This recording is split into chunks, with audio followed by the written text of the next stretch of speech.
What does it take to find love these days? Huh? What's your greatest strengths? How do you love? I'll tell you all the nuances about you, dating, what kind of gifts you want, what kind of marriage you want, what kind of person you want to live with and don't want to live with, and of course how you love, how you lust, what you're drawn after, who chases you, and your greatest lesson, which is often a weakness. Your birthday love and lust report has that answer.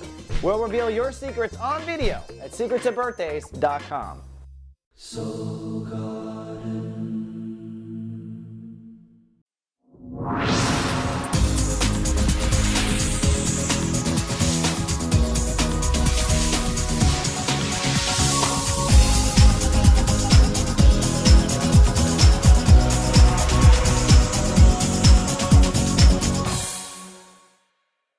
Hello and welcome to Soul Horoscopes Orbits Edition. From my webcam to yours, I'm Christopher Rayman Witecki, your soul biographer, here to help you put the parts of the planets into your soul story. And I've got good news. Many have asked. I am now open for personal readings. If you come down right now to soulmart.me and buy a 1-hour reading at my normal rate, which is $116 an hour, I will throw in a free Secrets of Birthdays video. That's right. And right now when you book, you can immediately request a date. So we're trying to upgrade this whole system. Come on down to soulmart.me while supplies of me last. I do kind of book pretty quickly, but I'm excited to get in front of new clients again. And of course, repeat clients can come down as well, always, for the standard rate. Well, we've got a lot going on. The sun's moving into Pisces. We've got Mercury retrograde this week, and we've got a major conjunction with opening our psychic intuition. So without further ado, let's take the Ascension elevator and talk all about you. Ladies and gentlemen, this is your captain speaking. While riding the Ascension elevator, objects and mirrors are closer than they appear. In the unlikely event of a water landing, you have a Pisces under your seat. Cabin crew, please prepare for gut check. And here we are at 33,000 feet, and this is the 7-day mood forecast for Scorpios, Scorpio risings. And if you purchased a Lighthouse report card, we would call you a soul guardian. Because after all, that is what Scorpios do, guard the boundaries of everything everywhere on Earth. Now we are wrapping up the sun in Aquarius this week and shifting into the sun in Pisces. For the Scorpions out there, the guardians, this means a focus on the inner child. And I must say the universe is investing extremely heavily on the inner child of the Scorpios and Scorpio risings. If you have a Scorpio rising, this is probably the first time in your entire life you might be having a second childhood.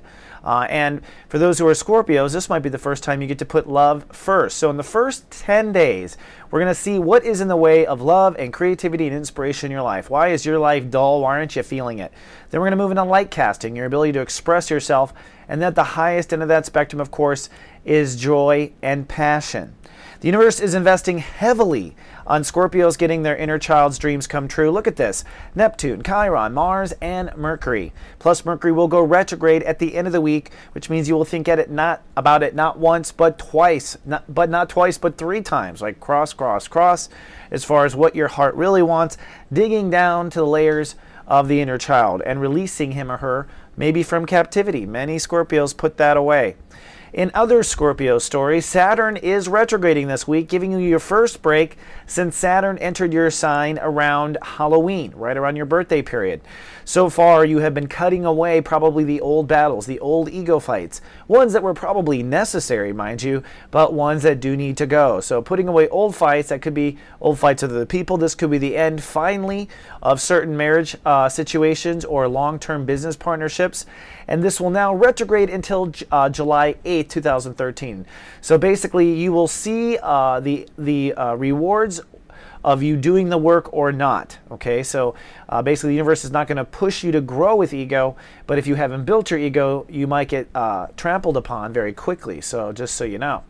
Now Pluto, your home planet, is still direct in Capricorn, and that means it is time to hold your mind in a steady, good, peaceful thinking. I love, I trust. I love, I trust.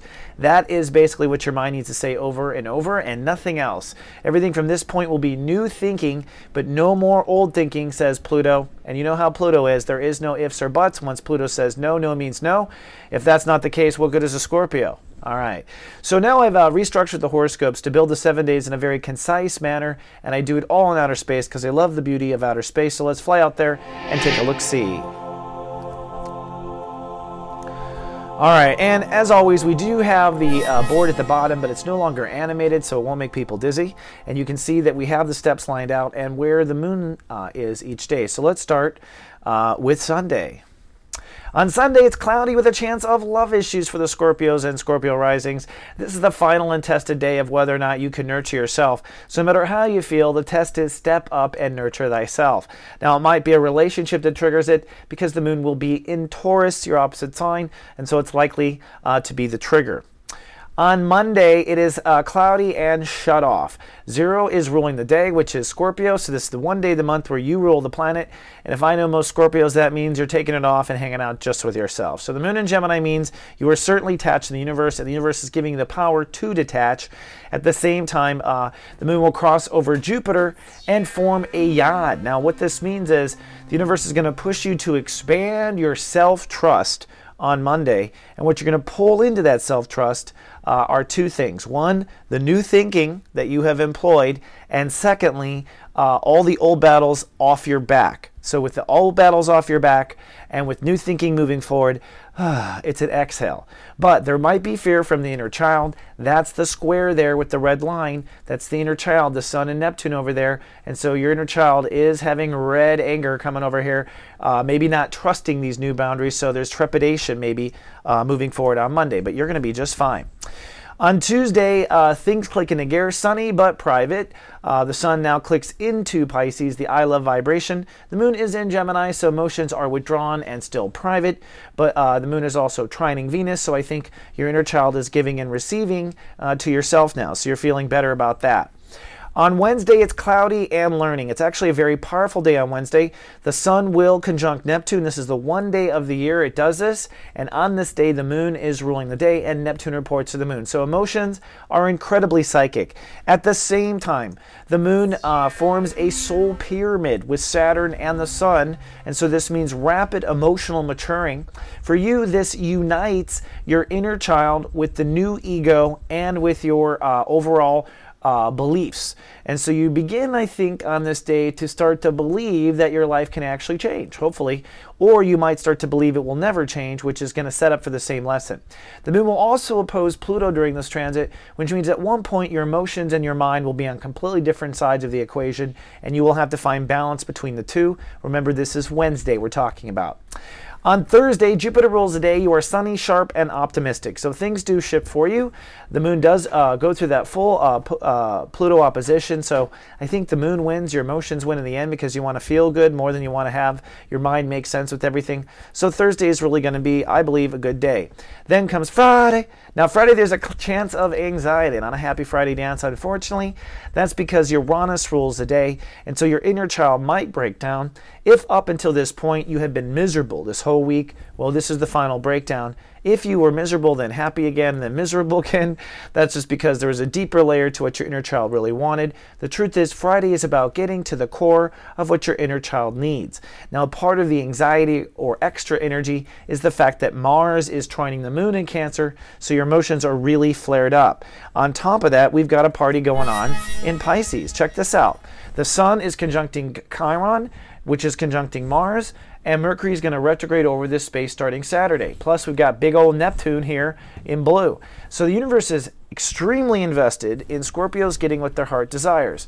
If you find yourself in total misery on Friday, this is what it took. I see Scorpios all the time take it to the bone with personal misery in order for them to be, resurrected and empowered to stand up and do what's right. So if you're miserable, I don't want to hear it. I want you to get up because look at what the universe is investing in you, all right? More than any other sign anywhere for love and joy.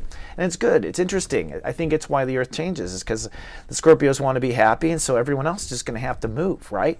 That's what I love about you guys. All right, so we're going to Saturday. On Saturday, it's cloudy but professional. Now, Mercury does go retrograde. The moon shifts into the house of career, so you are feeling your career, feeling your legacy. But with Mercury retrograde, you are reconsidering what your heart really wants. So after whatever breakdown and shift, now it's time to get really serious and deep. At the same time, the moon is trining Uranus, so you're going to be back and forth with your feelings with career and how your life needs to change in order to get to your career. So that's a strong theme on Saturday. On Sunday, it's sunny and professional, even though it's the weekend here in the United States. The moon is very strong in Leo, and Venus rules the day, which means balance and order will be restored to your inner child. So, one thing about an inner child transit is it does need to be babied, all right? Regardless of how much responsibility you have in the world, you have to baby your baby to make your baby happy. And when your baby's happy, you're going to want to baby more other babies. So baby you first. That's really the lesson. And Sunday, hopefully you get that as you start to retrograde and rethink what the inner child truly wants. Okay, let's fly home. Compassion. Really, you should be grateful for yourself this week. That's the beginning of real spirituality. Before we can tolerate others, we have to tolerate ourselves. And this is the week more than any to honor yourself, honor what you've done, and be compassionate to you. All right. Now, by the way, I have a GA guided hangouts every Monday at 12 noon. If you've purchased a Lightcast report card, come on down. I will tutor you during this hour. I also show up and talk to anyone that shows up. Come on down. I'm always there on Mondays at 12 noon Pacific. And by the way, if you are a part of GA Text right now, I will be sending you those guided hangouts. So from now on, I'm going to be sending out videos that you might have missed. That's all part of being watched over by the Guardian Agency. These are texts I watch every day. If you'd like to start the service for just one penny, email or text or both, come on down to gatext.me. All right, folks, that's all I have for this week. I love you, and I will see you next week. Remember, be grateful to yourself and live, love, be.